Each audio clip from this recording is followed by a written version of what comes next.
3, 2, 1, c'est parti. Bonjour à tous, bienvenue dans ce webinaire. On est ravis de vous recevoir. Bonjour. Donc aujourd'hui, voilà, nous allons parler de l'énéagramme en action pour le management, renforcer votre leadership, performance et cohésion d'équipe. Donc on avait déjà fait un premier volet énéagramme dans cette présentation, pour cette présentation. Donc vous allez revoir peut-être certaines choses. Et si on peut lancer, on a un petit sondage, savoir qui avait déjà vu le précédent webinaire. Parce que s'il y a des redites, ne soyez pas surpris. Voilà. Donc l'objectif, c'est bien sûr de vous amener à la compréhension de l'énéagramme, en tout cas ce qui nous intéresse en tant que coach et comment on va l'utiliser. Du coup, dites-nous d'où vous venez, dans quel secteur vous travaillez, quelle région, qu'on en sache un peu plus. Pour l'instant, bon, on est la veille des vacances, on est un petit peu, mais pas tout à fait tous les inscrits. Mais ça nous intéresse de savoir qui vous êtes. Donc moi, je suis Isabelle Blanc, je suis coach labellisée au débit. J'ai eu un parcours de sportif de haut niveau et j'utilise bien sûr ce parcours de sportif de haut niveau dans mes accompagnements aujourd'hui parce que j'arrive à faire des parallèles. Et du coup, c'est assez impactant grâce à ce titre olympique. Et je suis accompagnée de Johan Duclos, qui est donc le fondateur d'Haut Débit. Un petit mot, Johan? Oui, merci Isa, bonjour à toutes et à tous. Donc effectivement, l'énéagramme est central dans nos accompagnements chez Haut Débit. Et moi, j'ai eu ma première formation en 1998. Donc c'est un modèle de cœur qu'on va vous présenter aujourd'hui. Merci, Johan. Donc, on a prévu une durée un peu plus longue que celui de la dernière fois, qui manquait un peu. Il y en a qui restaient un peu sur leur faim, d'où ce deuxième volet. Donc, on a prévu 1 heure. On va rester ensemble 1 heure. Bien sûr, on va échanger avec vous aussi. N'hésitez pas dans le chat, ou Johan ou moi, on va garder un œil sur ce qui se dit et si on peut vous répondre, on échangera dans le déroulé aussi, comme ce sera. Donc, bienveillance, curiosité, on vous encourage à bien sûr regarder cette bienveillance-là tout au long de ce webinaire. Il y aura bien sûr un replay, ce que j'ai indiqué dans le chat, c'est enregistré et vous aurez les supports qu'on va vous passer, les supports qui seront téléchargeables si vous avez besoin de vous remettre dedans. Et puis le moyen, on utilise bien sûr, vous allez voir des graphiques et puis des études de cas pour bien comprendre comment ça peut se jouer. Vous allez peut-être pouvoir repérer des personnes qui auraient ce comportement-là ou vous-même et on va vous amener à décrypter un petit peu tout ça. Donc c'est parti. Peut-être dire, Oui. Isa, d'où tu es et nous aussi, parce qu'il y a pas mal de gens qui se présentent et qui disent d'où ils sont, donc c'est intéressant. Personnellement, donc Nouvelle-Aquitaine, près de Bordeaux, et pour ta part? Et moi, je suis, comme par hasard, dans les montagnes, près de l'Alpe d'Huez.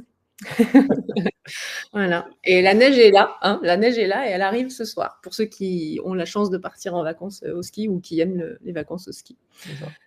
Voilà. Et on a des gens qui sont là, donc spécialistes, bilan de compétences, Ok. sociologue, consultante, dans le domaine du management, dans le domaine de la conduite du changement, comment utiliser l'énéagramme. Donc on va voir tout ça ensemble. Super. N'hésitez pas à intervenir si vous avez des questions, ou Johan ou moi feront le nécessaire. Donc, s'il y en a qui sont déjà adeptes de l'énéagramme, de toute façon, on va faire une présentation succincte de ce modèle parce qu'il est assez complexe, assez poussé. Mais on va aller plus dans comment ça s'applique concrètement dans la vie de tous les jours. Donc, l'énéagramme, c'est un modèle qui a un historique assez ancien, mais nous, c'est depuis les années 70 à peu près qu'on le connaît, depuis l'école Palo Alto.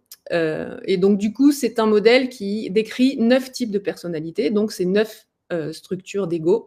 Comme vous le voyez, qui sont divisées en 3 centres d'instinct, donc les instinctifs, les émotionnels, les mentaux. Il y a 9 niveaux de développement pour chaque type de personnalité. 3 sous-types d'instinct. Et bien sûr, des clés, il donne aussi des clés pour évoluer et sortir de ses œillères ou de ses blind spots. Comment ça fonctionne? En gros, encore une fois, on ne va pas détailler, mais chaque type de personnalité, comme vous le voyez là, de 1 à 9, a bien sûr des ailes, donc une connexion avec ceux qui sont proches de lui, ses voisins, qui peuvent avoir une influence sur le profil. Des sous-types, donc dans les instincts, donc un instinct survie, un instinct tête-à-tête ou un instinct social. Donc, on privilégie l'un ou l'autre de ces 3 instincts. En tout cas, c'est comme si on avait un capital de 100 points sur ces 3 instincts. Selon notre personnalité, en fait, on va être peut-être plus à 60% survie ou 30% survie, on va peut-être équilibrer, et ça va dépendre aussi de notre évolution dans la vie. Mais en tout cas, on a ces 3 instincts qui sont présents, et selon comment ça se situe, on va en privilégier un ou pas. Et notamment, on en privilégie un quand on est sous stress. Ensuite, comme vous le voyez, il y a des flèches avec des intégrations et des désintégrations, donc qui sont liées entre eux. Comme vous voyez, le triangle du centre 9, 6, 3 qui indique des intégrations et des désintégrations, c'est-à-dire que pour un énéatype 9, il va se désintégrer en prenant les côtés plutôt négatifs de l'énéatype 6, ou il va s'intégrer plutôt en prenant les côtés positifs de l'énéatype 3. Et vous voyez, pour les autres qui ne sont pas dans le triangle, on a le 4, le 2 et le 8 qui sont connectés ensemble. Donc, vous n'avez qu'à suivre les flèches. Je vous laisserai regarder ça plus précisément. Ensuite, nous avons bien sûr 9 niveaux de développement dans l'énéagramme. Donc, pour chaque type, on dit qu'il y a 9 niveaux. Donc, les 3 niveaux moyens, c'est là où on se situe à peu près tous dans la société. Et puis, donc majoritairement. Et puis, les niveaux malsains qui vont avoir un accès plus pathologique. Et là, il y a des corrélations qui sont faites avec Claudio Naranjo, qui a écrit un livre là-dessus, qui était un psychiatre chilien et qui a étudié l'énéagramme et qui a fait des parallèles il était docteur en psychiatrie, donc avec ses connaissances en psychiatrie, pour faire les parallèles sur les côtés pathologiques qui pourraient correspondre à des énéatypes. Et puis le niveau sain, c'est bien sûr le niveau évolué. C'est qu'une fois qu'on a passé... alors je suis désolée, j'ai 2 chiens qui se battent, pardon. Elles sont trop mignonnes, mais elles font un peu de bruit. C'est ça. Donc, les niveaux sains, donc c'est vraiment quand on a vraiment évolué, passé certaines peurs, et où on arrive à passer les situations de vie finalement sans se figer ou sans lutter ou sans fuir. Ce qui nous intéresse dans l'énéagramme, bien sûr, c'est... alors, vous verrez, je vous l'indique à la fin du document. Si on n'a pas le temps, c'est pas grave, mais vous aurez dans le PDF que vous pourrez télécharger un tableau où on vous a répertorié un peu les différents modèles de personnalité. Donc, vous allez le MBTI, le ProcessCom, le DISC, qui sont assez connus dans le milieu de l'entreprise, et vous verrez les différences qu'il peut y avoir. Mais voilà la différence qu'il y a avec l'énéagramme, c'est qu'on va au-delà du comportement. C'est-à-dire qu'il y a une motivation avant le comportement. Et c'est bien cette motivation qui nous importe, parce que c'est celle-ci qui nous fait agir. Et quand on s'intéresse à un comportement, il peut y avoir des personnes qui ont un même comportement, je vous donnerai un exemple tout à l'heure, mais qui vont avoir une motivation différente. Et la motivation, on la trouve dans ce que nous donne comme outil l'énéagramme. Est-ce que tu veux ajouter quelque chose, Ouais, peut-être resituer l'objet du webinaire, même si tu l'as dit, mais il y a eu un précédent webinaire sur l'énéagramme qui justement faisait une sorte de comparatif, entre guillemets, entre tous les modèles. Donc c'est pour ça qu'on vous l'a mis à la fin de la présentation pour ne pas prendre de temps dessus, parce qu'il est traité dans un autre webinaire dont on pourra aussi vous envoyer le lien si vous vous manifestez auprès de nous, ou que vous pouvez retrouver dans la chaîne au débit jusqu'au mois de mars, je crois. Et donc, comme en fait, on nous a demandé une suite parce qu'on avait passé du temps sur le comparatif, parce que c'est beaucoup ProcessCom en entreprise, on fait une suite pour vraiment rentrer dans le détail de l'énéagramme sur ce webinaire. Donc, vous tombez bien si... Parce qu'en gros, dans le sondage, Isa, on a quasiment personne qui a vu le premier webinaire. Okay. Ouais. On vous invite vous pouvez aller sur la chaîne, comme le dit Johan, au débit, et vous verrez le précédent webinaire où on rentre un peu plus en détail sur justement les différents outils. Donc, c'est OK pour toi, Johan? Ouais, après, peut-être expliquer ça parce que c'est central pour l'énéagramme. C'est-à-dire que l'énéagramme se distingue des autres modèles parce que justement, il ne s'appuie pas que sur les comportements, mais aussi sur la motivation et la part profonde qui engendre des comportements.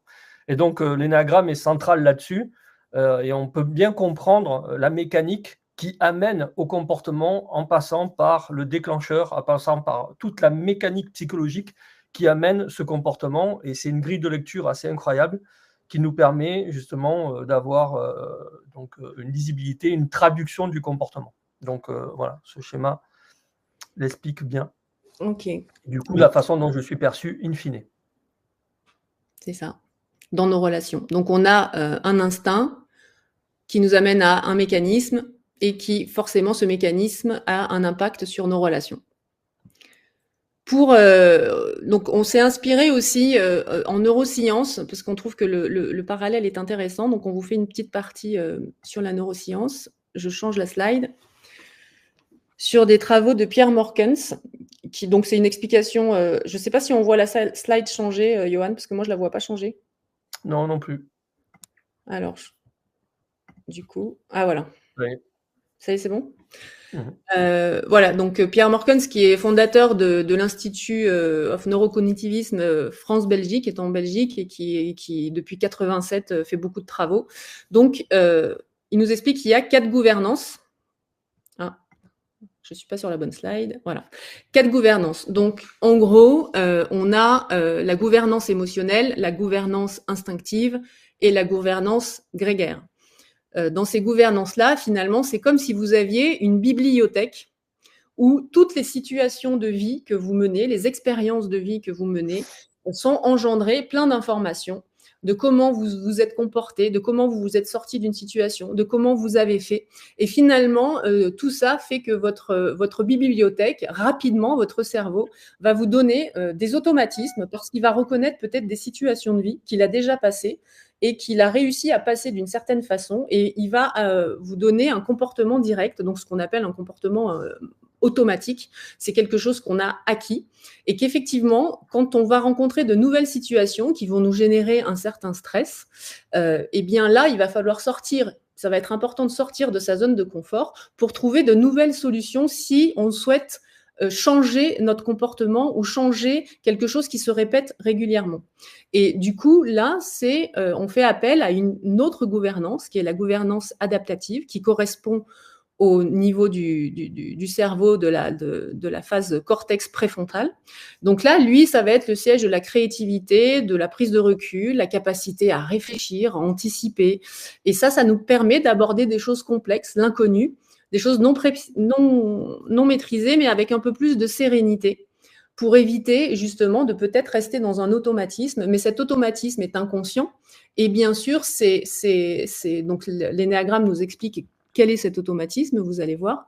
Et nous, dans le coaching, c'est bien sûr ce qu'on recherche, c'est quand il y a des automatismes ou des situations de vie qui se répètent et qui deviennent inconfortables, on fait appel à cette gouvernance adaptative pour relativiser et ramener de la créativité pour trouver des solutions. Et donc là, c'est bien sûr une zone d'exploration et notre mode. Est-ce que c'est OK pour toi, Yohan ? Ouais, très bien. OK. Donc, qu'est-ce qui se passe? C'est que, comme vous avez vu, on a un mode adaptatif et un mode qui va nous amener à avoir une réflexion, mais il y a aussi ces émotions qui peuvent nous empêcher de passer en réflexion. Donc, les modes automatiques, si dans nos gènes est inscrit effectivement à un moment donné où on faisait face à quelque chose qui était de l'ordre de la survie et quand on était attaqué, donc là j'ai mis un zèbre, voilà, c'est la jungle, hein, mais si on était attaqué par un mammouth, eh bien en mode automatique on faisait la fuite, la lutte ou l'inhibition.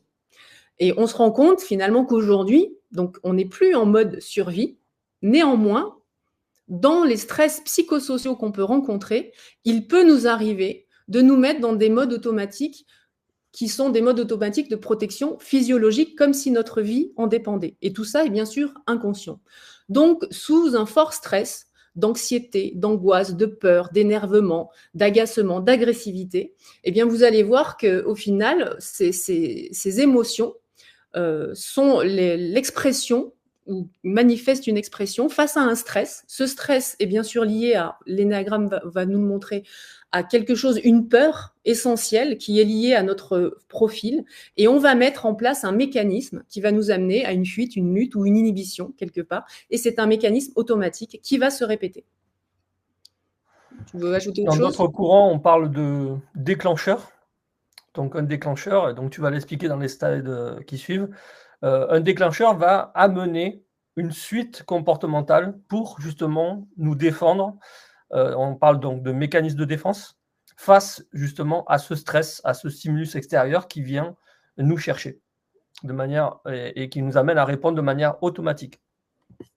C'est ça. Et donc, ce qui se cache derrière nos comportements, donc là, c'est pour vous faire le lien avec l'énéagramme, c'est une peur qui a façonné ce qu'a dit Johan, qui a façonné notre mécanisme, qui se répète face à des situations qui nous rappellent cette même peur.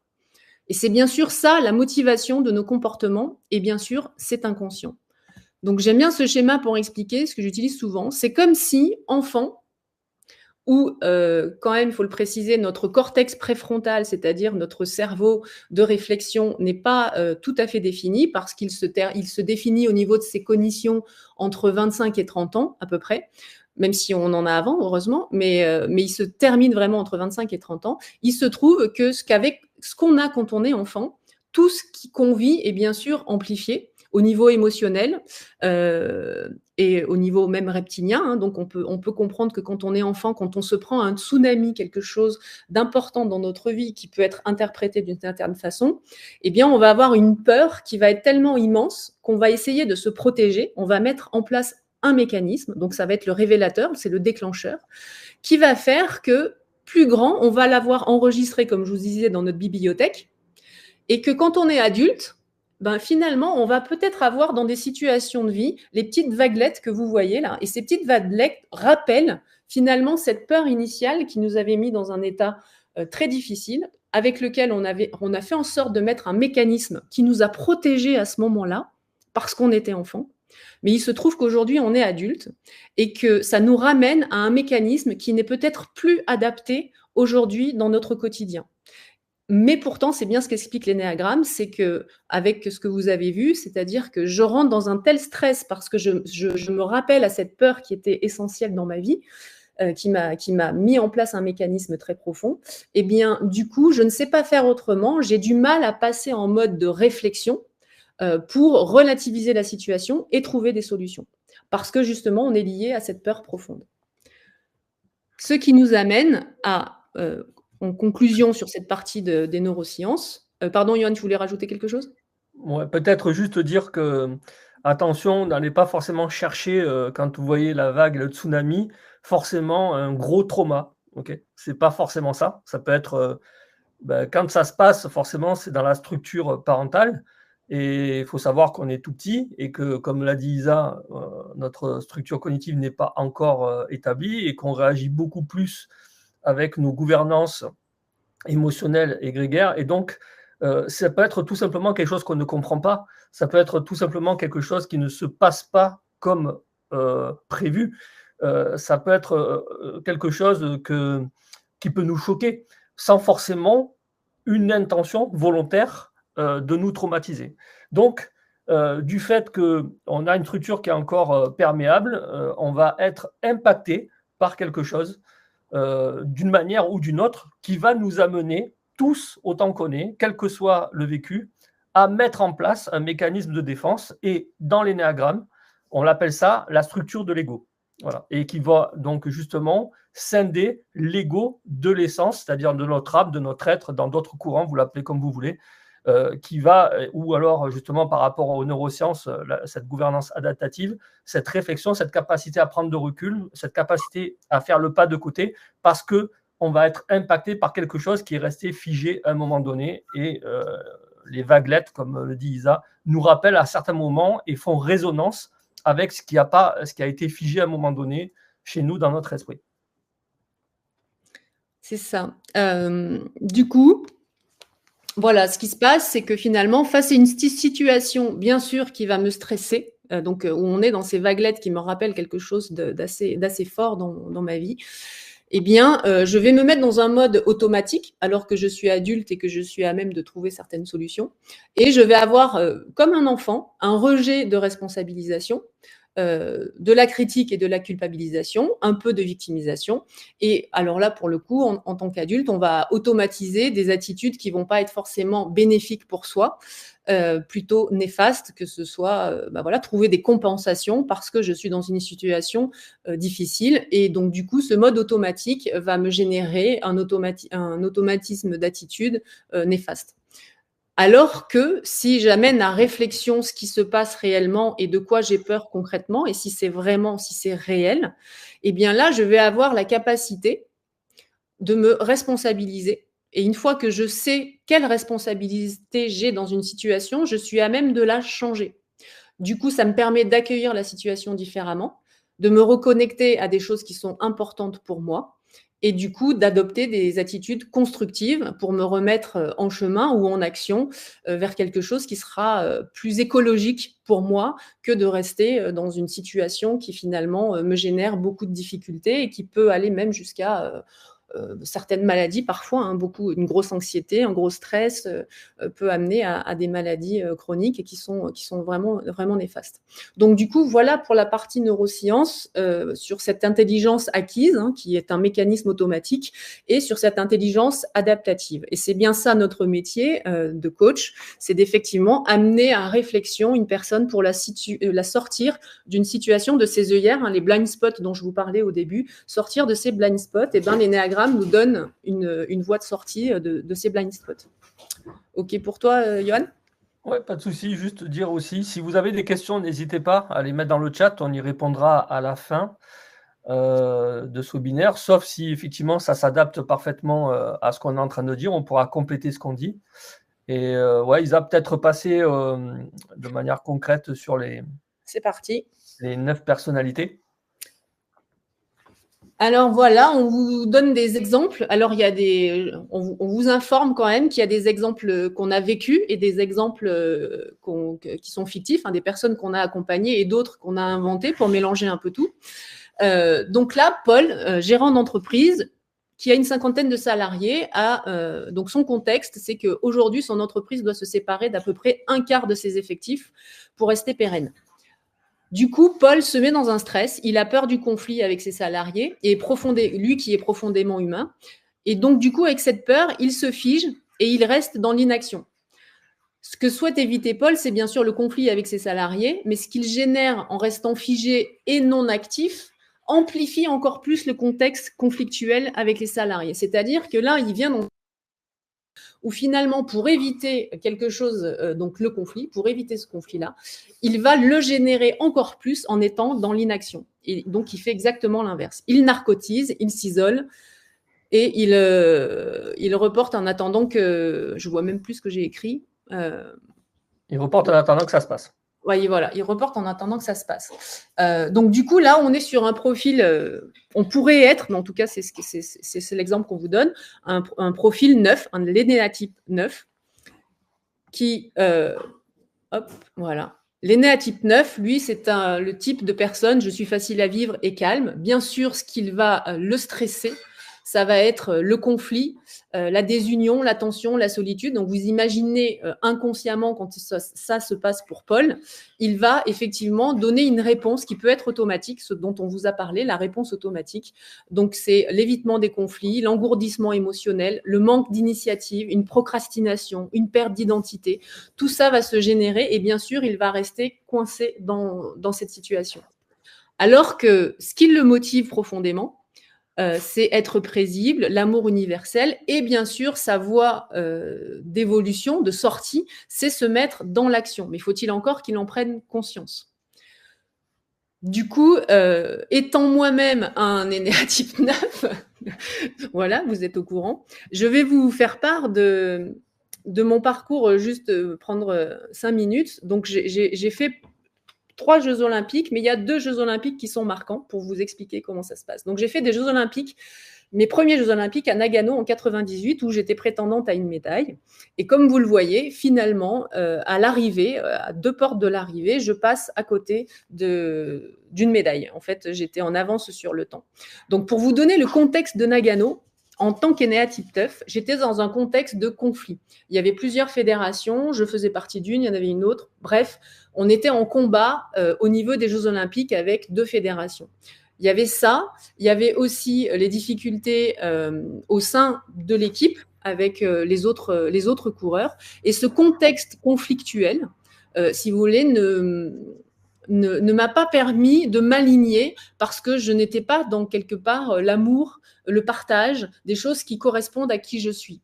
Et effectivement, quand je voulais aussi avoir une revanche vis-à-vis du ski alpin, parce que le ski alpin est un sport roi dans le monde de la montagne et le snowboard était un peu un sport un petit sport. Et effectivement, moi, j'avais subi, en tout cas, j'avais interprété comme ça, plus jeune, cette guerre avec le snowboard parce que j'étais en sport-études ski et j'ai été remerciée du ski-études quand je me suis mise au snowboard. Donc, j'avais été très déçue, j'ai subi ça et donc j'étais un petit peu revancharde. Et finalement, j'étais complètement éloignée de ce qui m'habite et plutôt que finalement, je fais beaucoup de fautes dans la compétition, mais ça me permet pas, si vous voulez, dans ma tête, de me dire qu'avec ces fautes, j'ai la capacité d'avoir une médaille. Et avant l'arrivée, plutôt que d'être ridicule, finalement, je préfère tomber parce que pour moi, dans ma revanche, c'était pas OK.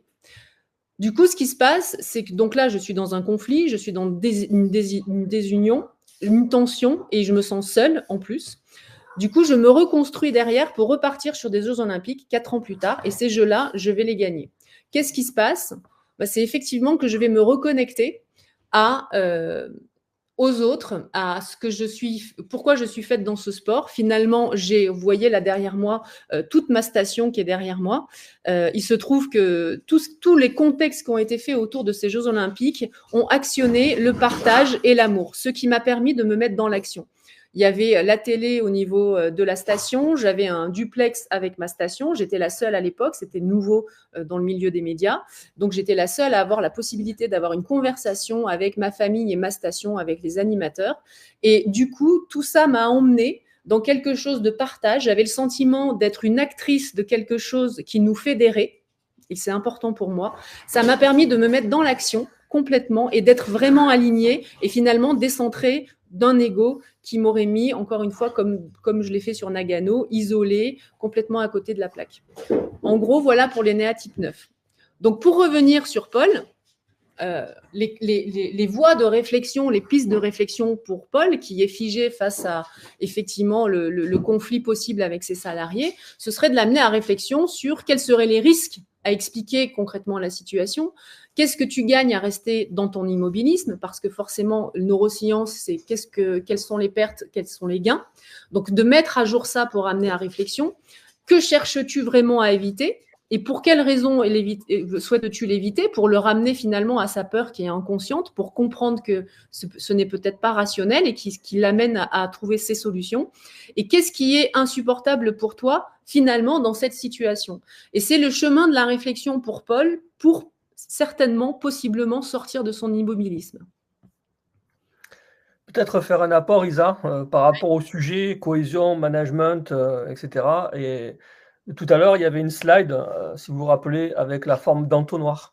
Et évidemment, nous, ce que l'on perçoit quand on est en relation en entreprise, c'est l'impact du comportement de mon collègue et du coup, la façon dont je le perçois. On ne voit que cette surface immergée de l'iceberg et on se fie par rapport à ça. Et évidemment que ça va venir aussi en résonance ce qu'il fait par rapport à moi et du coup, mon déclencheur, mon mécanisme et toute ma mécanique psychologique à moi. Et c'est ça qui fait que si on reste là, on ne va pas se comprendre. Et donc, pour revenir à Paul, voilà, qui doit se séparer d'un quart et qu'on sait que l'Enea type 9, lui, ce qu'il veut, c'est être dans le lien, c'est dans l'amour universel et qu'il est obligé de se séparer. Et c'est bien la peur qui est derrière l'Enea type 9, la peur de la séparation. Donc ça va entraîner, puisqu'il est au contact de cette peur, toute une mécanique que peut-être même lui n'a pas conscience et qui va l'amener à avoir des comportements complètement inadaptés par rapport à la situation qu'il est en train de vivre, là où justement il faudrait faire preuve de lien, etc. Il va être tout simplement incapable de le faire parce qu'il va être figé comme cette vague et ce tsunami qui arrive, sauf que évidemment ce n'est plus en lien avec la première fois où j'ai eu cette peur, mais c'est une vaguelette, comme l'a expliqué Isabelle, qui m'amène à développer et à déployer des mécanismes de protection parce que à un moment donné, ça a marché. En tout cas, ça a réduit mon stress de la manière dont je pouvais faire avec les compétences et mes capacités d'un enfant souvent de bas âge qui n'est pas capable de faire le pas de côté. Et ces questions-là permettent justement de basculer en mode adaptatif pour arriver à faire ce pas de côté, prendre du recul par rapport à la situation et démêler un peu la pelote de laine de quelque chose qui se joue dans l'inconscient de la personne. Et pour en revenir à la cohésion, c'est justement, et là on va dérouler les autres énéatypes, c'est que nous on pense que la cohésion, elle est là, et enfin, c'est pas moi d'ailleurs qui le dis, hein, c'est Claude Onesta qui dit que une équipe performante, c'est pas celle qui réunit les meilleures individualités, c'est celle qui, en tout cas, c'est celle dont les membres n'ont plus peur de se montrer tels qu'ils sont. Et cette mécanique-là, en tout cas, ce type d'accompagnement permet justement de se découvrir, de se mettre à nu, chacun, et de comprendre finalement, tiens, derrière cet immobilisme que je ne comprends pas et qui peut m'irriter, surtout si moi je suis dans l'activité pour compenser certaines choses, eh bien, au final, je vais être dans la tolérance, je vais être dans la considération, dans la compréhension, puisque je sais que moi aussi je peux l'être.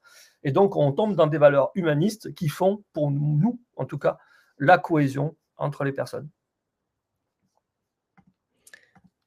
Très bien, merci Johan. Du coup, on passe sur un autre cas. Donc là, on vous parle de Karine, qui est donc un énéatype 1. Et Karine, elle est directrice générale d'une institution. Et là, sa problématique, c'est qu'elle elle perd tous ses moyens face à des représentants de l'autorité quand elle doit obtenir des budgets. Chef de cabinet, ministère, instance gouvernementale, régionale ou autre. Donc son stress, c'est que en tant que donc elle est perfectionniste, l'énéatype 1 est perfectionniste, soucieuse d'être reconnue pour la qualité de son travail, elle a peur de ne pas être à la hauteur, donc elle doit présenter, et donc là elle a peur du jugement, de ne pas être parfaite et d'être jugée et critiquée. Cela génère en elle de la colère, une colère cachée chez l'énéatype 1. Il ne va pas l'exprimer, elle va être très intérieure, ça va être une grosse frustration, de l'autocritique vis-à-vis d'elle, et elle fait ressentir à son entourage ou à son équipe qu'elle a raison, elle a besoin d'avoir raison, ça la rassure, car elle voit toujours ce qui pourrait être amélioré. Donc, dans un cadre d'équipe, effectivement, comme le dit Johan, ce qu'on va voir d'elle, c'est effectivement son côté psychorigide qui va nous agacer. Mais ce qu'on ne comprend pas, c'est que depuis son enfance, elle a toujours fait en sorte d'essayer de faire de son mieux, parce que si elle ne fait pas de son mieux, elle n'est pas appréciée, elle n'est pas accueillie, et du coup, ça la ramène à une certaine forme de stress et de peur profonde. Donc, les voies de réflexion pour Karine, ce serait de se poser la question, déjà, du sens de sa colère. C'est-à-dire que pour un énéatype 1, c'est difficile de lui faire prendre conscience que l'émotion qu'il vit à l'intérieur, c'est de la colère, parce que être en colère, si je suis perfectionniste, ça ne se fait pas, c'est pas bien. On va me juger si je montre de la colère. Et donc, souvent, ce qui va l'amener sur la voie de la colère, c'est de passer par la frustration, quelque chose qui me frustre et qui me bouffe. Et c'est l'amener à prendre conscience qu'au final, elle vit une colère. Se poser la question aussi du sens qu'elle donne à la perfection. Et la perfection n'existe pas, on en est conscient, mais pour Karine, c'est très difficile. Il y a toujours mieux à faire. Mais plus on cherche à faire mieux, et finalement, on est toujours dans une insatisfaction, ce qui, elle, lui apporte du stress. L'insatisfaction, c'est tout le temps, et du coup, elle va générer ça auprès de ses collaborateurs. Que redoute-t-elle dans le jugement, au final, dans la critique? Qu'est-ce qu'elle doit lâcher prise pour être en accord avec ses possibles erreurs, parce que l'erreur est humaine et qu'au final, faire des erreurs, c'est aussi une façon de progresser parce qu'on apprend de ses erreurs. De l'ordre et du chaos, parce qu'effectivement, il n'y a pas d'ordre sans chaos, et comprendre que le monde, lui, n'est pas forcément binaire. Donc, ce seraient les voies de réflexion qu'on amènerait à Karine par rapport à son comportement, déjà pour elle, pour l'apaiser elle, mais aussi pour l'amener à être vue différemment et que ses collaborateurs soient plus en empathie avec elle. Petit indicateur pour vous, juste pour rigoler. Alors, il n'y aurait pas que cet énéatype qui pourrait être concerné par ce que je vais vous dire, mais en tout cas, vous pouvez peut-être vous dire, tiens, il se pourrait que je sois ENA type 1 à la vue de l'ordre et du chaos tel que c'est écrit, par exemple. Ça pourrait venir vous démanger de dire, c'est pas comme ça que ça s'écrit. Là, par exemple, voilà un comportement qui pourrait être de l'ordre de l'ENA type 1. Parce que je l'ai mal écrit. C'est ça? C'est ça. Le chaos. Chaos, Oui, c'est H, voilà, le chaos. non, mais c'est du raccourci, mais voilà, justement, en fait, c'est ça le truc du 1, c'est toujours devoir remettre dans l'ordre comme c'est, donc par rapport à quelque chose de très honorifique, c'est comme ça et c'est pas autrement, donc psychorigide, etc. Voilà. Donc, voilà, c'est pour il y en a un qui s'est reconnu. Alors, du coup, moi j'ai une anecdote avec un aîné à type 1 aussi. Donc, bon, je fais beaucoup de slides, j'écris beaucoup de choses et je fais ce genre d'erreurs. Voilà, ça m'arrive très souvent, des fautes de frappe, des choses comme ça. Et du coup, j'avais demandé à une aînée à type 1 de m'accompagner et de m'aider. Et en fait, c'est allé tellement loin qu'elle me changeait même toutes mes phrases. C'est-à-dire que tout mon rédactionnel était à revoir dans ce que je voulais dire, jusqu'à même ne plus comprendre ce que je voulais dire quand elle reprenait mes phrases, parce que pour elle, c'était pas comme il faut. Donc finalement, je me suis concentrée juste sur les fautes de frappe et autres, mais voilà. C'est ça qui est rigolo, en fait, avec l'énagramme. Après, une fois qu'on sait, c'est que donc il y a d'autres modèles qui vont dire oui, mais en fait, voilà, Isabelle, elle est plutôt sur le lien, sur la transmission, sur le partage. Et puis il y a d'autres personnes qui pourraient être sur il faut que ce soit carré, il faut que ce soit comme il faut que ce soit parfait. Et là, on peut commencer à avoir des divergences. Okay, donc d'autres modèles peuvent s'arrêter à ça, sauf que l'énagramme va vous permettre de comprendre qu'est-ce qui m'amène à vouloir être dans le partage et dans le lien. Et qu'est-ce qui m'amène à vouloir être dans plutôt quelque chose de propre et de qualité. Voilà. Et ça fait une grosse différence dans les relations et donc dans la cohésion. Donc Barbara, tu m'excuseras, j'ai mal écrit chaos, je suis désolée. Alors, pas que les type 1 pourraient être concernés, mais en tout cas, les type 1, ils ne passent pas à côté de ça, c'est sûr. C'est ça. Il y en aura d'autres, je te rassure Barbara, il y en aura d'autres. Donc là, bon, je vois l'heure, il nous reste 20 minutes. Donc vous avez pour chaque type cette slide qu'on a déjà décryptée dans l'autre replay. Si vous voulez aller le voir, c'est toujours l'envie de donner beaucoup. Et du coup, vous pourrez revoir les détails dans l'autre webinaire. Vous avez le lien de la chaîne au débit pour reprendre sur les néatypes 1. C'est je suis droit et travailleur. Le stress, donc comme on a vu tout à l'heure, ce qui peut mettre dans un état où on n'est plus capable d'avoir une réflexion, ça va être les erreurs, l'inefficacité, la corruption ou se sentir critiqué. On a ces voies d'évolution et ce qui l'empêche d'être dans un leadership éclairé. Je passe à l'exemple suivant. N'hésitez pas à poser des questions si c'est… Ouais. Alors, comment connaître notre type dominant ? C'est une bonne question. Après, nous, voilà notre réflexion, c'est que vous allez avoir plein d'informations sur les néagrammes, sur les sites internet. Vous allez avoir plein de tests, mais ces tests ne sont pas fiables parce que il y a plein de biais, les biais cognitifs, les biais de voilà. Donc nous, ce qu'on préconise, c'est de faire, bien sûr, une formation, d'être accompagné. L'idéal, c'est que effectivement, nous, c'est ce qu'on fait. On fait des accompagnements avec des coachings. Alors c'est pas tant pour dire, mais c'est que effectivement, dans cette réflexion intérieure, il y a aussi des moments où on peut se mentir à soi-même. Notamment, là, on vient de parler des néatypes 1, qui est certain de ne pas être en colère, qui est certain de ne pas générer ça vis-à-vis de son entourage. Et pourtant, il va se mentir à lui-même parce qu'il va rester dans cette croyance. Et dans l'accompagnement, c'est ce qu'on va aller décortiquer avec lui et amener à conscience. Comme je vous disais, il y a plein de choses qui sont inconscientes dans nos comportements. Et c'est d'amener à conscience pour quelles raisons on fait ce comportement, qu'est-ce qui se cache derrière ça. Et ça, à part faire l'échange avec quelqu'un qui va avoir un recul qu'on n'est pas capable d'avoir soi-même sur soi, c'est ça l'important. Donc nous, effectivement, on a des programmes qui vous permettent de mieux vous connaître. Tu as raison de le préciser parce que, par exemple, sur un questionnaire, souvent, vous allez avoir, vous mettez-vous souvent en colère. Et donc, les néatypes 1 pourraient dire jamais. Et voilà, un exemple de colère introvertie dont on n'a pas forcément conscience, mais par notre attitude qui va le prouver. Et donc, ça peut créer aussi des tensions entre les personnes, puisque nous, on ne se voit pas forcément être en colère, sauf qu'on la réprime, parce qu'on la réprime et que ça passe par des réflexions ou des remarques, et les gens autour de nous peuvent avoir le sentiment d'être toujours jugés. Et que, quelque part, il y a une colère froide qui est derrière. Et voilà pourquoi les questionnaires et grilles de lecture autres qu'une introspection peuvent vous amener à ne pas découvrir la réalité de votre énéatype. Alors, juste Barbara dit, est-ce qu'on peut être plusieurs types? Non. Et d'ailleurs, je ne vous le conseille pas, parce qu'on a assez déjà avec ces névroses, okay, qu'on ne va pas aller chercher un autre. Donc, c'est juste un modèle. Hein. Donc, en gros, on peut avoir des comportements qui peuvent ressembler à d'autres énéatypes, mais toute cette structure et cette mécanique automatique, donc de peur, de besoin. Alors, en même temps, on vous présente l'énéagramme sous une forme très institutionnelle parce qu'on est dans un contexte professionnel. Je rebondis sur la question de Lucie, c'est comment connaître notre type dominant, parce qu'il y a trois centres instinctifs, mental, instinctif et émotionnel.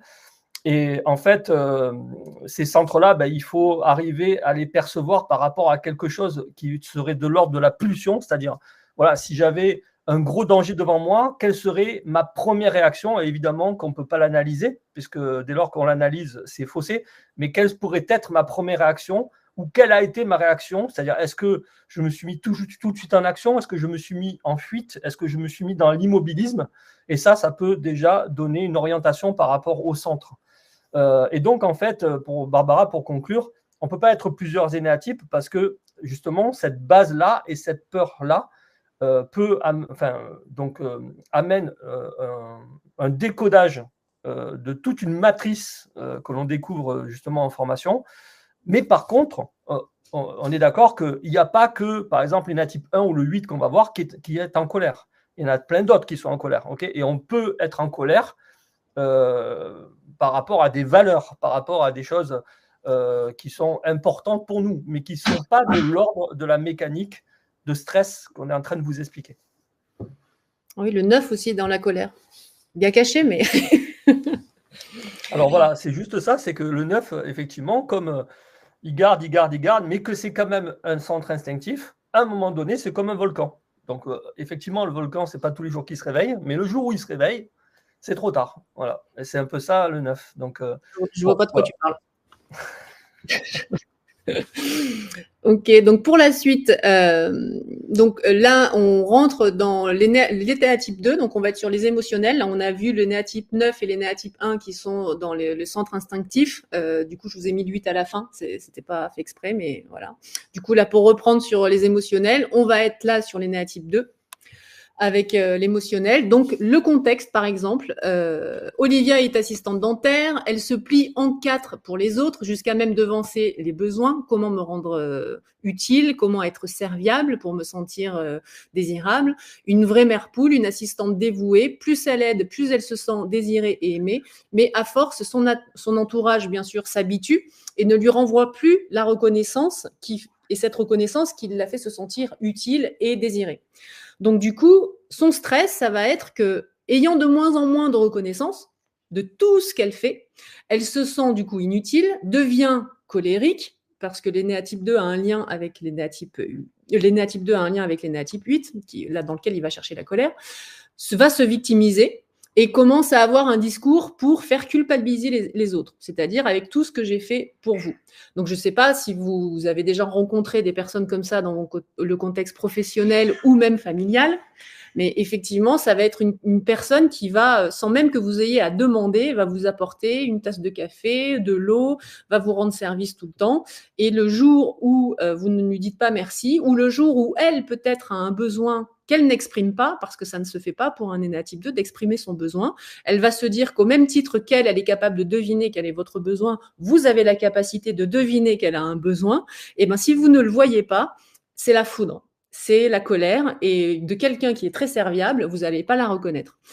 Donc, imaginez ce que ça peut faire dans le contexte professionnel, mais une fois que vous savez que c'est effectivement ce qui se cache derrière ça, c'est une peur presque de l'ordre de la survie, de ne pas se sentir apprécié ou ne serait-ce que désiré, et bien forcément, on se rend compte qu'on peut calmer le jeu et aller plutôt dans son sens parce que c'est inconscient chez elle et qu'elle ne maîtrise pas. Donc, les voies de réflexion pour Olivia, ça va être effectivement, mais quel est ce besoin pour toi de te sentir à ce point indispensable? Est-ce que tu te sens libre, parce que la voie d'évolution de l'énéa type 2, c'est ce que nous donne l'énéagramme, c'est la liberté. Mais est-ce que tu te sens libre à être à ce point au service des autres? Qu'est-ce qui fait que tu aies besoin d'être reconnu par les autres? Quel est ce besoin d'être reconnu? Quelle estime finalement tu as de toi? Connais-tu véritablement ce dont tu as besoin? Tu as vu, Barbara, j'ai mis un P après, ça ne veut rien dire, mais je l'ai oublié. Et peux-tu, là j'ai oublié le P, il était au-dessus, donc peux-tu être aimé pour ce que tu es, tout simplement. Désolée pour les fautes de frappe. Donc voilà les réflexions pour Olivia. Je ne sais pas si vous reconnaissez des personnes de cet énéatype. Alors effectivement, ce sont souvent des personnes, même s'il ne faut pas faire de généralité, qui sont dans l'aide, dans le soin, dans l'accompagnement. Effectivement, dans le milieu du coaching, il y a pas mal de profils d'eux. Du coup, voilà, selon le métier qu'ils peuvent avoir, s'ils peuvent être dans l'aide, ils vont essayer de trouver un métier qui sera raccord. Donc voilà, comme à chaque fois, ça c'est la slide qu'on a mis dans l'autre webinaire. Donc le type 2, j'aime et j'aide.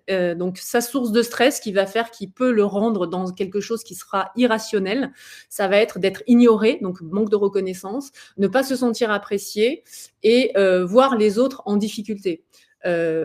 Quitte à faire des choses qui sont de l'ordre, qui va être irrationnel. Moi, j'ai un exemple, je connais quelqu'un qui est énéa type 2 qui travaille dans une association avec des enfants qui sont en difficulté, qui sont dans des milieux de vie qui sont pas très agréables, qui a proposé à l'association, ces enfants ne peuvent pas aller à la piscine, moi j'ai une piscine chez moi, je veux les inviter chez moi, tous, à passer une journée.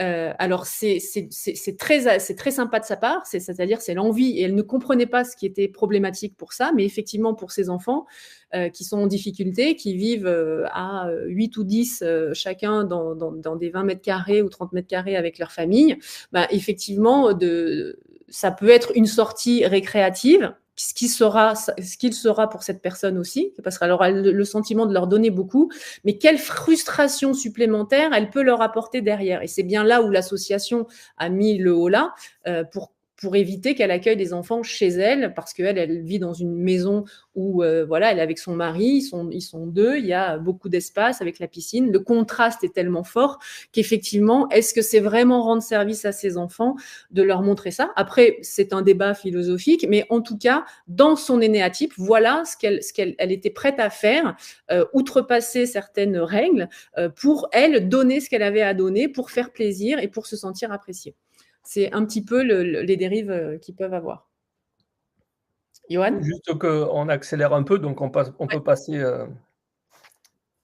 à Sylvain. Donc, toujours sur les émotionnels. Donc là, on est sur un énéa type 3, donc, qui est gestionnaire de patrimoine. Donc, Sylvain a un client de plus de 15 ans qui a un portefeuille important, qui se retire. C'est la première fois pour Sylvain qu'il vit cette situation. Et pour lui, c'est l'échec. Donc, l'énéa type 3, lui, ce qu'il évite, c'est l'échec.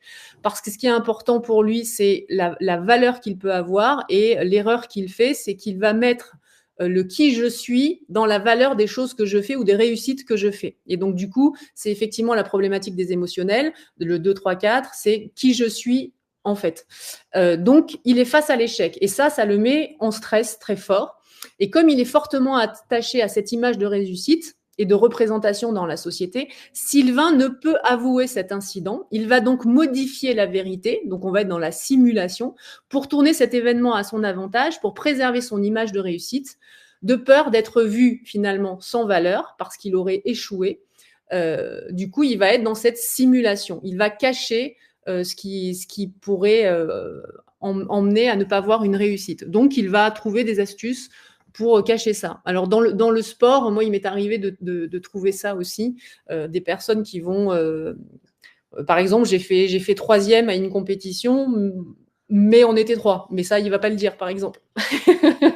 C'est une sorte de simulation. Alors, on dit, dans l'énéagramme, il est dit que le 3 va être un menteur, mais ce n'est pas tout à fait juste dans la compréhension de ce qu'est le mensonge. C'est plus une simulation, finalement. Ce n'est pas un mensonge avéré, c'est que même lui-même croit à ce qu'il dit. Donc, les pistes de réflexion pour Sylvain, ça va être que qu'est-ce que la réussite pour toi ? Non aux yeux des autres, mais et de la société. Est-ce que être dans la vérité et l'authenticité, donc sortir de cette simulation, et avouer parfois certains échecs, signifie ne pas avoir de valeur. Que perdrais-tu vraiment à être toi et à être vrai? Et ton image reflète-t-elle tes propres valeurs? Effectivement, donc les énéatypes 3, souvent, ce sont des personnes qui ont une garde-robe assez étoffée parce que selon les personnes avec qui ils se trouvent, on les appelle les caméléons. Ils vont changer de tenue, changer d'attitude pour être dans la valeur du milieu dans lequel ils sont. Si je joue au golf, ben, je vais avoir la tenue parfaite. Moi, j'avais fait un séminaire une fois, on avait fait du karting. Il y avait un monsieur, ben, c'était le seul à avoir la panoplie complète du monsieur qui fait du karting à haut niveau.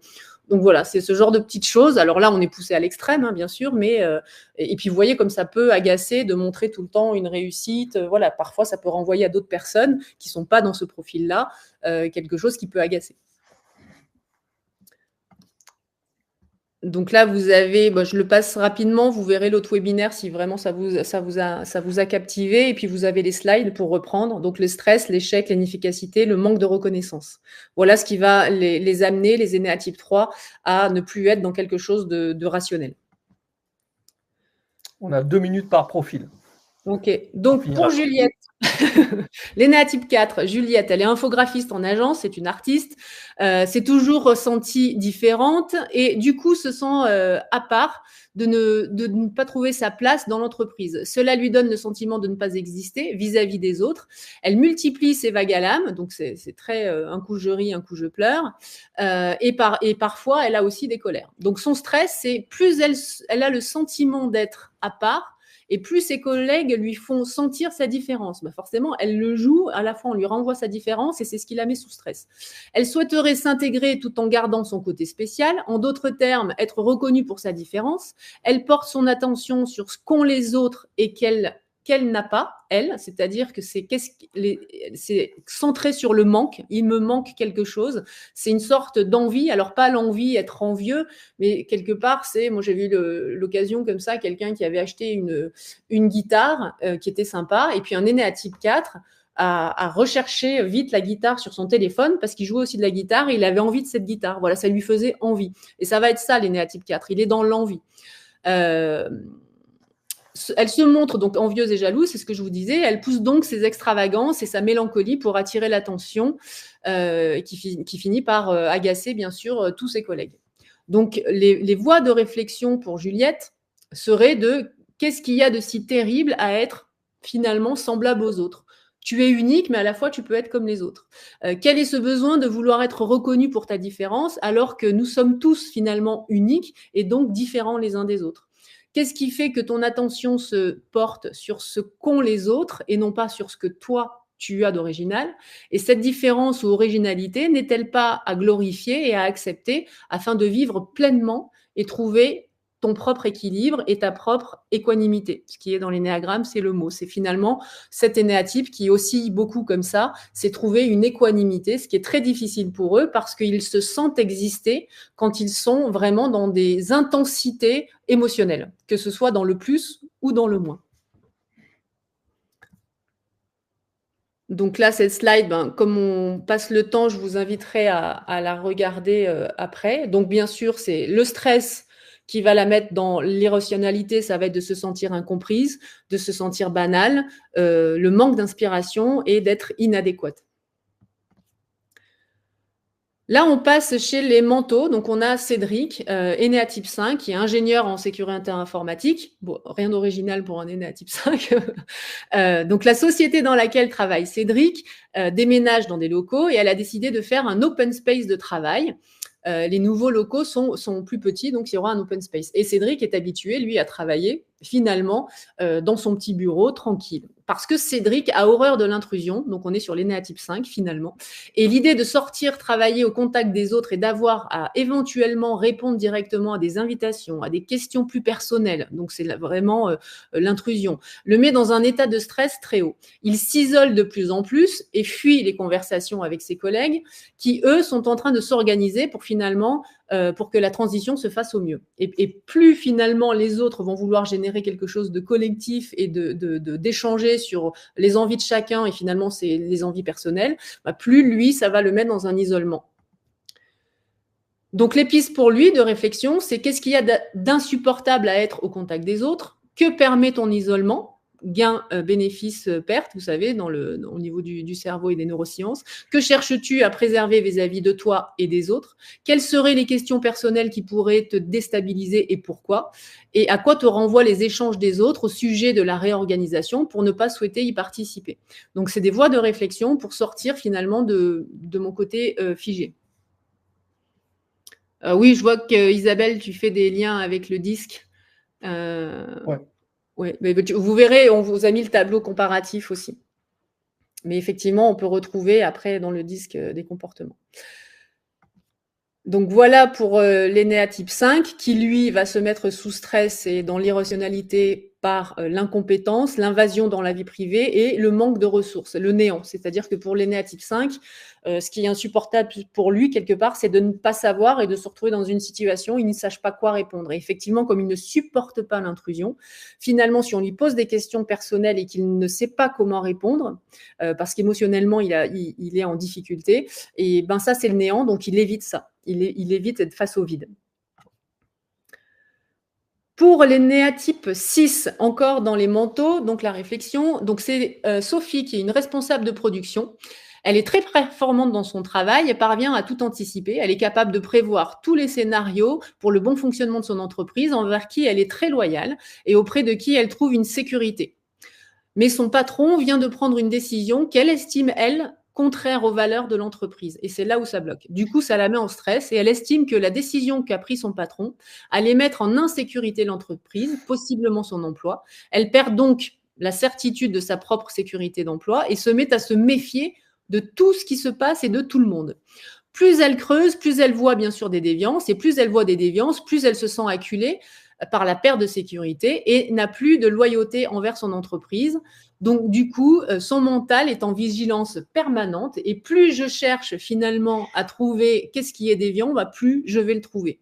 Et donc, elle va s'enfermer là-dedans à ne plus arriver à avoir la capacité de réfléchir pour trouver des solutions autres parce que elle, ce qui compte, c'est sa sécurité. Et donc, la déviance qu'elle perçoit dans son patron ou la décision de son patron va la mettre face à cette insécurité et elle va essayer de dégommer le truc, quoi. En gros, ça va être son focus.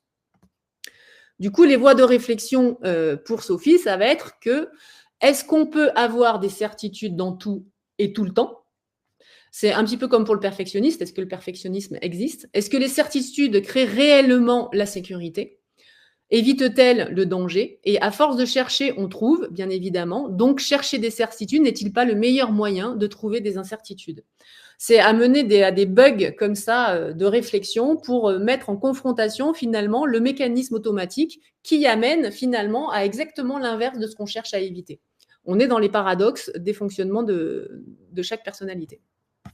Juste peut-être intervenir, puis après je te laisse finir. C'est Ouais. petit indicateur aussi, si vous êtes énéa type 6, vous pourriez, si vous ne connaissez pas l'énéagramme, commencer à regarder cette figure géométrique, c'est bizarre, c'est un peu sectaire, tout ça, avoir des doutes. Finalement, le doute est omniprésent chez le 6.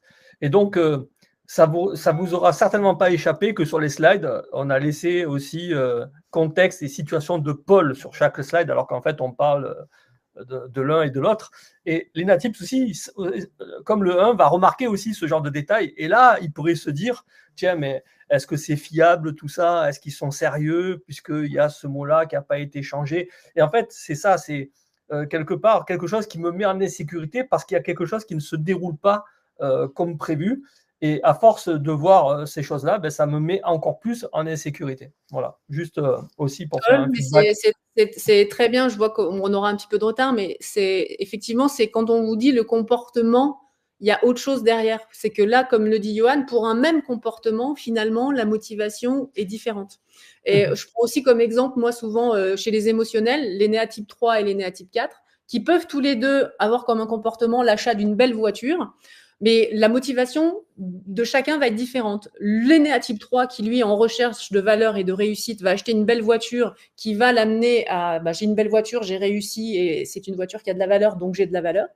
Et un énéa type 4 qui, lui, va être dans son côté esthète, qui va prendre une belle voiture parce qu'il va la trouver originale, unique, et qui va pouvoir vivre finalement son fantasme d'aller sur les routes de je ne sais où avec cette voiture-là. Et pourtant, on a le même comportement. Mais c'est pour ça que quand on est que attaché en comportement, on ne sait pas ce qui se joue derrière. Et c'est bien ce que l'énéagramme nous apporte en compréhension, c'est finalement la source de ce comportement-là.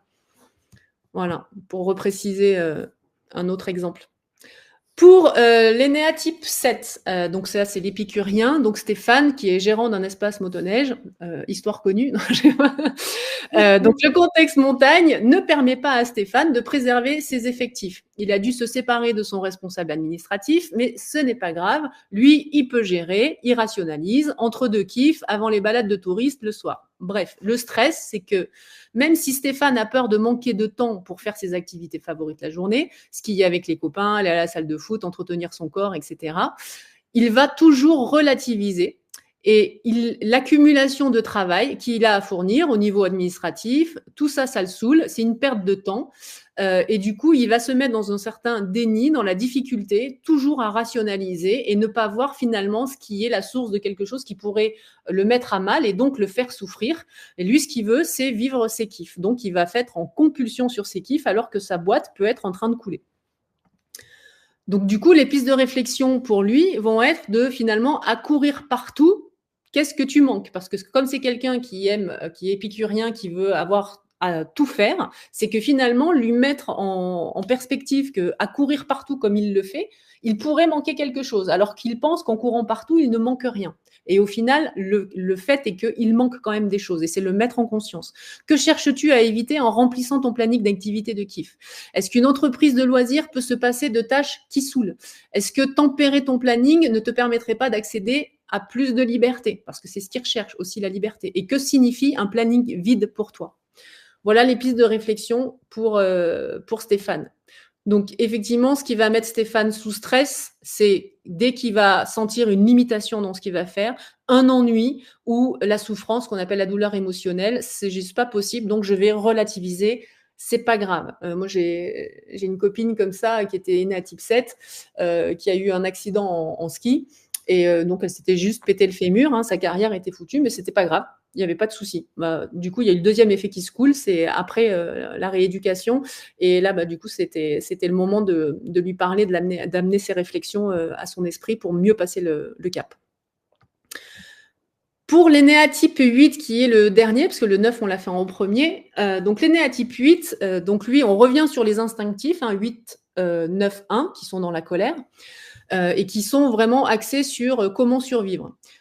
Donc, Franck, lui, est en train d'acheter une nouvelle entreprise. C'est un patron, c'est un chef de meute, qui sera la filiale de la première. Il y a donc dans cette entreprise une équipe de direction compétente depuis sa création et qui reste en place.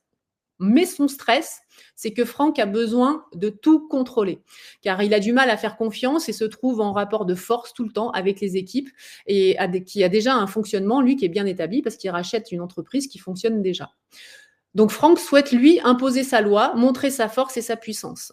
Parce que c'est comme ça qu'il arrive à survivre dans ce monde. Finalement, c'est la loi du plus fort. C'est plus je montre que je suis fort, moins on va venir m'embêter.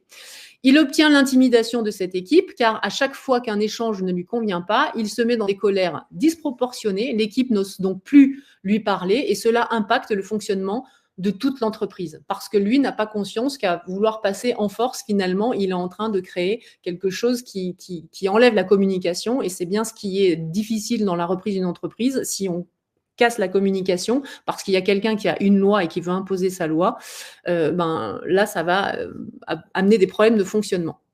Donc, les voies de réflexion pour Franck, ça va être de en quoi établir un rapport de force avec une équipe compétente en place serait bénéfique pour toi. Qu'est-ce que tu cherches là-dedans? C'est quoi le plus? Gain, bénéfice, encore une fois. Est-ce que la colère encourage, gain, perte, pardon. Est-ce que la colère encourage une communication de confiance et d'égalité? Quel est ce besoin d'établir ton autorité par la force et la puissance, alors que dans les faits, tu es le chef? Il est déjà le patron, il rachète, c'est lui le boss. Que risquerais-tu à faire confiance à cette équipe qui est compétente et en place depuis le début? Et l'achat de cette entreprise répond à quel besoin? Qu'est-ce qui t'a amené à acheter cette entreprise? Pour tout ramener en réflexion, pour calmer la colère et que effectivement il y ait cette possibilité de trouver des solutions pour amener à créer une pérennité dans l'entreprise.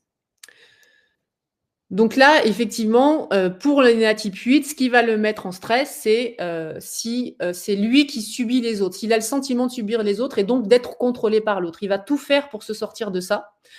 C'est impossible pour lui de montrer sa faiblesse. On parle de vulnérabilité.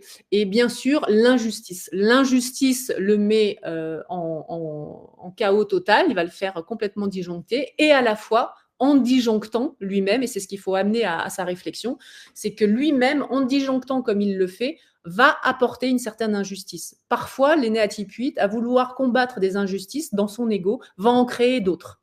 Et c'est ce qu'il faut l'amener à comprendre pour qu'il se calme.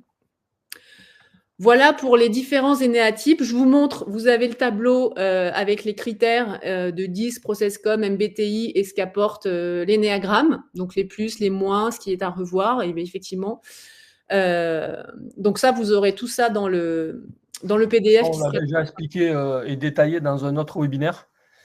Donc, c'est juste pour évoquer que c'est une présentation de l'énéagramme complètement revisitée par rapport à ce que vous pourriez trouver d'habitude, puisque d'habitude, on vous le présente sous forme plutôt technique et par rapport à comment, à l'origine, en fait, ça s'est créé. Là, on l'a revisité pour que ce soit compréhensible pour vous dans le cadre de ce webinaire qui est le stress, la cohésion, les relations. Et Lucie pose une question sur comment manager un type 5 s'il n'aime pas l'intrusion avec les questions.